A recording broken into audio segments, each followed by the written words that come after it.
Assalamu alaikum wa rahmatullahi ta'ala wa barakatuh. Bismillah walhamdulillah wassalatu wassalamu ala rasulillah wa ala alihi wa sahbihi wa man walah, amma ba'd. Mpenzi mtazamaji na mfuatiliaji wa channel yetu ya baadhi ya masomo ya Nahjul Ghannai kwa njia ya mudhakara na murajaa, tukiwa leo tutaendelea na somo la Aqidatul Islam ya al-faslu al-khamis katika majina ya Allah subhanahu wa ta'ala. Leo tuko jina la 87 mpaka mwisho wa somo. Al-Jami'u, Mwenyezi Mungu ni mwenye kukusanya. Al-Jami'u ni mwenye kukusanya. Jamaa ajza al-khalqi ba'da tafarruqiha 'inda al-ba'thi. Mwenyezi Mungu amekusanya, yani atakusanya, itibaran bima yakunu, kuwa Mwenyezi Mungu atakusanya. Hapo sigha ni fi'lun madhin, lakini maana yake ni ya umudhari. Atakusanya viungo vya viumbe baada tafarruqiha, baada ya kupambanukana kwake, kufarikiana kwake, inda al-ba'thi, wakati wa kufufuliwa, ama kwenye kufufuliwa, bimaana wakati wa kufufuliwa. Al-Mughni, Mwenyezi Mungu ni mwenye kukwasisha. Al-Mughni ni mwenye kukwasisha. Kukwasisha ni kumfanya mtu awe tajiri. Tajiri, neno hili la Kiarabu maana yake ni mfanyabiashara. Bado pana tofauti ya mkwasi na tajiri. Mkwasi ni mtu hafanyi kazi, ana mali ambayo hata yeye asipofanya biashara hana hasara, hana wasiwasi. Tajiri ni mtu achukue mali huku auze, atarajie kupata faida ama hasara. Mkwasi ni mtu ana kila kitu, yeye ndio wauzia matajiri, hana dharura ya kitu, vitu vingi anavyo, ndo mkwasi. Yughni man yashau an siwahu, humkwasisha amtakaye na asokuwa yeye. Yani humfanya mtu akawa mkwasi, akawa na uwezo, hamuhitaji mtu an siwahu, isipokuwa kumhitajia Allah tu. Almani'u, mwenye kuzuia. Alladhi yamna'u min fadlihi man istahaqqa alman'a, ni ambaye yuwazuia kutokana na fadhila yake, huzuia kwa fadhila yake. Man istahaqqa alman'a, ambaye amestahiki kuzuiliwa. Man istahaqqa alman'a, ambaye amestahiki kuzuiliwa. Manake Allah yule ambaye yuaona huyu hafai kupewa, hampi. Na hapa twafundishwa kuwa ikiwa mtu yuomba jambo, yuomba kitu kisha hapewi, ina maana kwa fadhila yake ameona huyu nastahiki kutompa. Na wangapi hupewa, baada ya kupewa wakafanya matatizo, mpaka watu ikawa kibinadamu waona huyu matatizo yote ni kwa sababu wa kupewa. Basi ule ni mfano Allah yuwaonesha na wale ambao hajawapa, kuwa kwa fadhila yangu nimeona mfai kupewa hivyo ambavyo mwavitaka. Al-Ghaniyu, Mwenyezi Mungu ni mkwasi. Sasa yeye mwenyewe ni mkwasi, manake ana kila kitu, hamuhitaji yoyote. Al-Mustaghni an kulli ma siwahu, ni mwenye kukwasika ama kuikwasisha na asiyokuwa yeye. Yeye ni manake hamuhitaji yoyote, yeye ana kila kitu ambacho hana dharura kuhitaji kwa mtu mwingine. Allahu An-nafi'u, Mwenyezi Mungu ni mwenye kudhuru. An-nafi'u ni mwenye kunufaisha. Khaliqu dhurri wan-naf'i, ni muumbaji wa madhara na manufaa. Yeye ndo ameumba madhara, yeye ndo ameumba manufaa.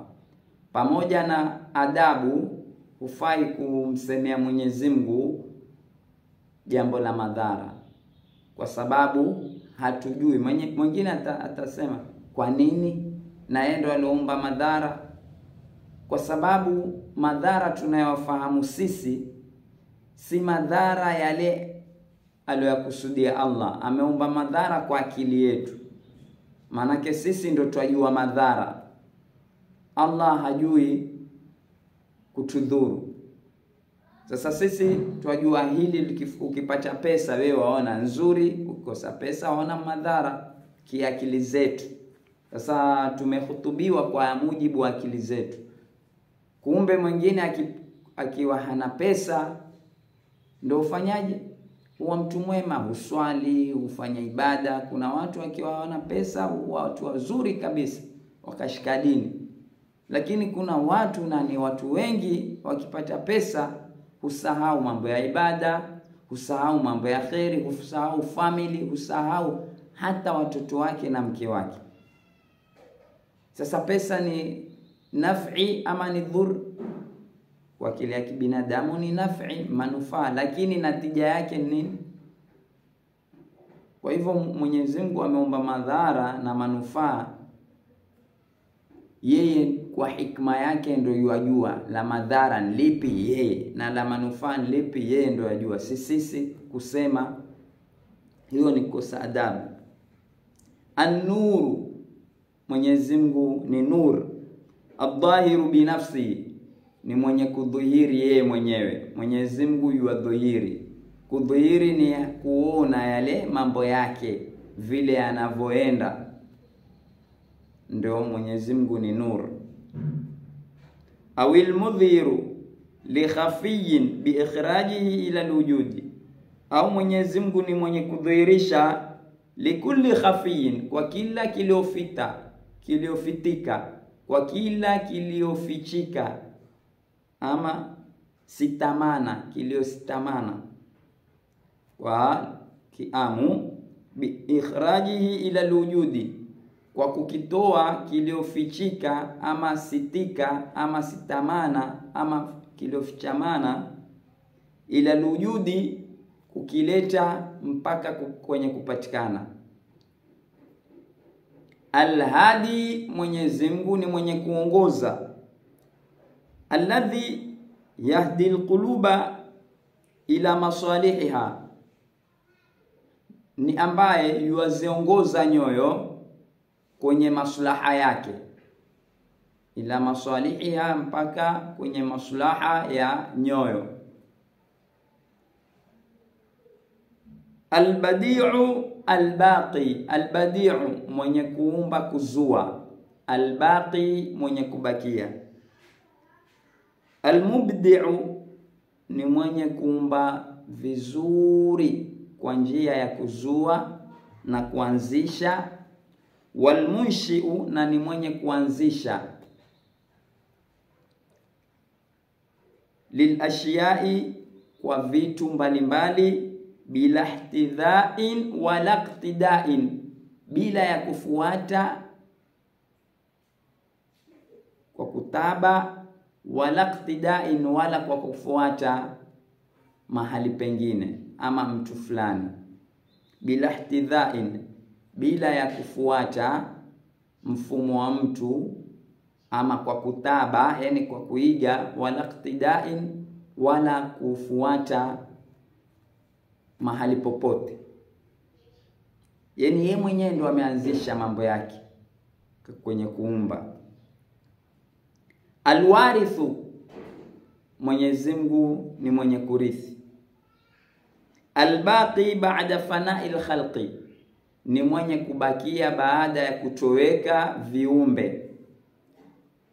Baada ya kutoweka viumbe, yani kufa viumbe vyote, yeye peke yake ndo atabakia. Ar-Rashidu, muongofu. alladhi arshada al-khalqa, ama muongozi, mwongofu ama muongozi. Alladhi arshada al-khalqa ni ambaye ameongoza viumbe, wahadahum, na akawaongoza wao, ila masalihihim, mpaka kwenye maslaha yao, mpaka kwenye maslaha yao, ama kwenye maslaha yao. As-saburu, mwenye kusubiri mno.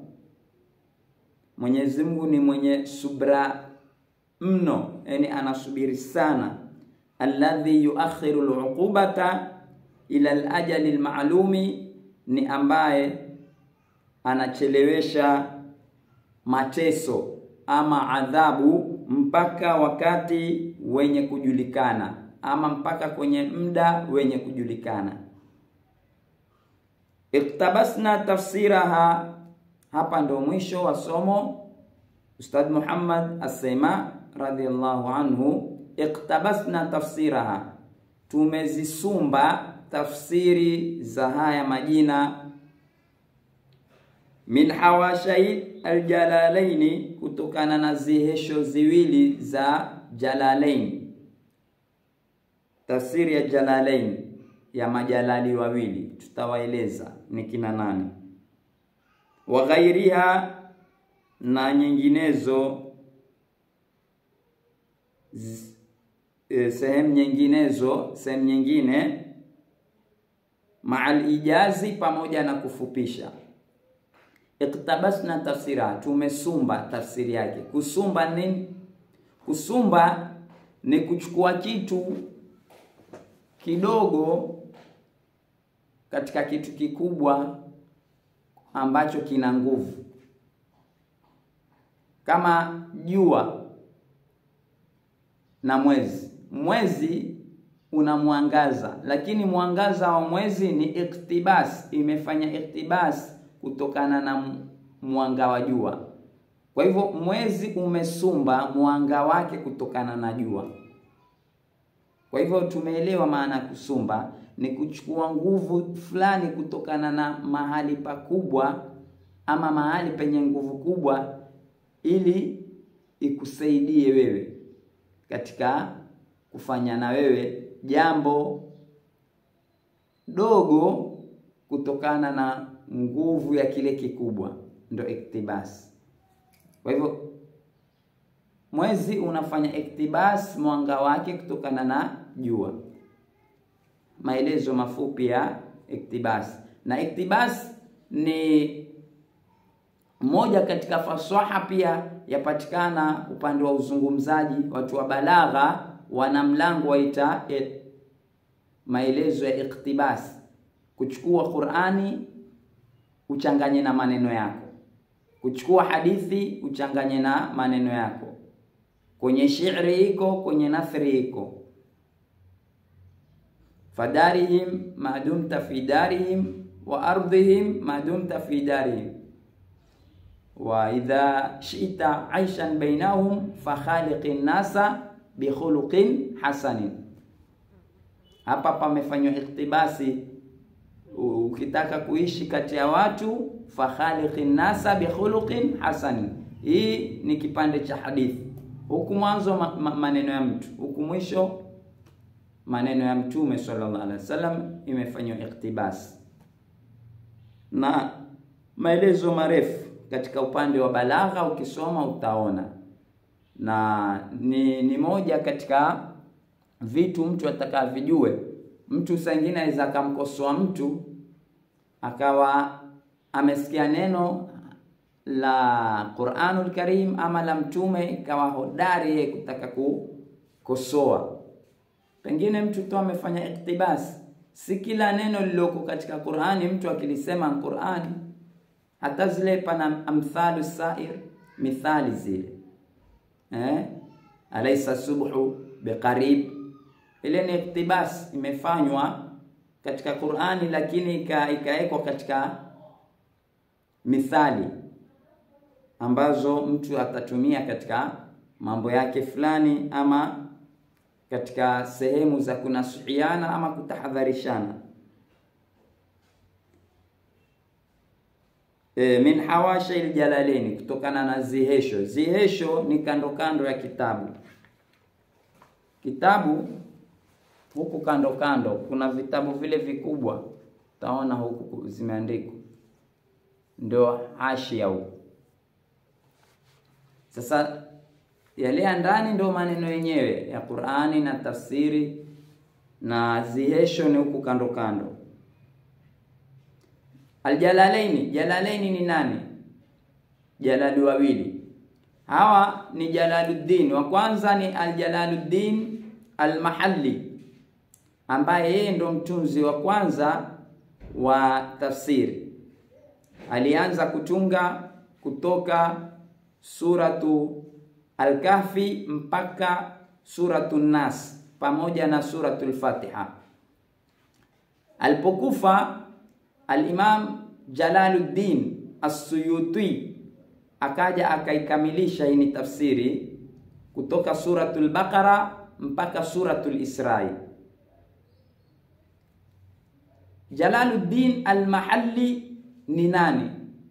Jalaluddin Al-Mahalli ni mmoja katika wanazuoni wakubwa ambaye jina lake la kunia yaitwa Abu Abdillahi Muhammad ibn Shihabuddin Ahmad ibn Kamaluddin ibn Muhammad ibn Ibrahim ibn Ahmad ibn Hashim Al-Abbasi Al-Ansari Al-Mahalli, ambayo mahalli ni nisbatan min al-mahallati al-kubra min al-gharbiyya. Al-Qahiri Al-Shafi'i ni mtu wa Kikahira Misri, na madhehebu yake ni Al-Shafi'i al-madhhab, ambapo hapa ndo watu kama hawa ukiwasoma utaona namna gani mtu anapowadharau na kusema watu wa kunuti ni watu wa bid'a. Watu kama hawa walotunga mpaka matafsiri, wewe uwaite watu wa bid'a. Sijui mtu huwa amefikiria vipi, ama ilmu yake na mtu kama huyu iko na mustawa gani? Alizawa Alimamu Jalaluddin Al-Mahalli katika muandamo wa mwezi wa Shawwal wa mfungo mosi mwaka wa 791 Hijria, sawa na muafikiano wa mwaka wa 1389 miladia, Kahira, na akakulia Kahira, na hapo Kahira ndipo alipoanza kusoma kwa kuhifadhi Qur'anul Karim, na akahifadhi mutuni mbalimbali, na akashughulika na fani mbalimbali za kiilmu. Mungu amrehemu na atunufaishe na baraka zao na ilmu zao insha Allah, na tupe madad, tuwe na himma kama wao ya adab na kutumikia dini. Amin.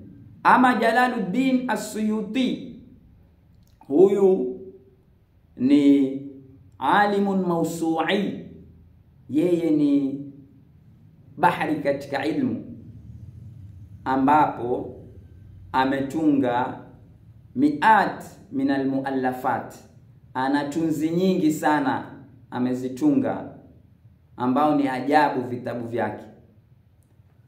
Amezaliwa Rajabu, na alizaliwa mwaka wa 849 Hijria, sawa na muafikiano wa mwaka 1444 miladia. Wanasha yatiman. Alimamu Suyuti alikulia yatima tangu miaka 6 kutokana na umri wake. Pamoja na uyatima wake, Allah akampa ilmu ya maajabu, akatunga vitabu ambavyo viko na hali ya juu katika uzito wa kiilmu, na yeye ni mmoja pia aliweza kutunga vitabu vya kuonesha maulidi si kitu kibaya. Kitabu chake chaitwa Husnul Maqsid fi Amali al-Maulid. Kando na muallafati zake mbalimbali alizotunga, yeye ni mmoja aliyotungia maulid kitabu na kuyaeleza. Husnul Maqsid, makusudio mazuri fi Amali al-Maulid. Mwenyezi Mungu atunufaishe na baraka zao, atupe himma na mwamko na fahamu kama alivyowapa wao. Wassalamu alaikum wal afwa minkum. Hawa ndio Jalalaini na wamepitana sana katika umri. Yani kwa hisabu ya alipozaliwa Jalaluddin al-Mahalli na alipozaliwa Jalaluddin Suyuti, takriban miaka 58, wamepishana kwa miaka 58. Na waonesha namna gani watu walikuwa na adabu na kuheshimiana na kupendana. Angalia, huyu ametunga nusu, huyu amemalizia. Lakini huo ni ushirikiano mkubwa katika ilmu. Sisi hatuwezi ubinafsi mwingi, hatutakiani mazuri, hatutakiani ushirikiano. Lakini tuwafundishwa, ukimuona mwenzako wafanya jambo zuri, waweza kumsaidia, msaidie. Leo yaitwa Jalalaini, leo ikisomwa tafsiri ile wote upata thawabu. Hivi ndivyo inavyotakikana. Wataawanu ala albirri wattaqwa wala taawanu ala alithmi waludwan. Tusaidiane kuregeshana nyuma, tusaidiane kusongeshana mbele. Inshallah hapa tutakoma. Msisahau kusubscribe, tuona mwendelea vizuri. Na pia ni katika kusaidiana ambao leo tumeona Jalalaini, na mimi ikiwa natoa darsa, wewe wa subscribe, huwa ni sote tumelifanikisha lile jambo. Kulike, kushare kwa wengine nao wapate faida kama hizi, na kuelezana kama pana taksiri yoyote katika sehemu ya comment ama kushajiisha. Mwenyezi Mungu mashekhe zetu waliokufa awaweke pema pamoja na wema, walio hai Mwenyezi Mungu awape kila la khairi, awabariki, na sisi atupe kushirikiana na kupendana. Wassalamu alaikum wa la afwa minkum.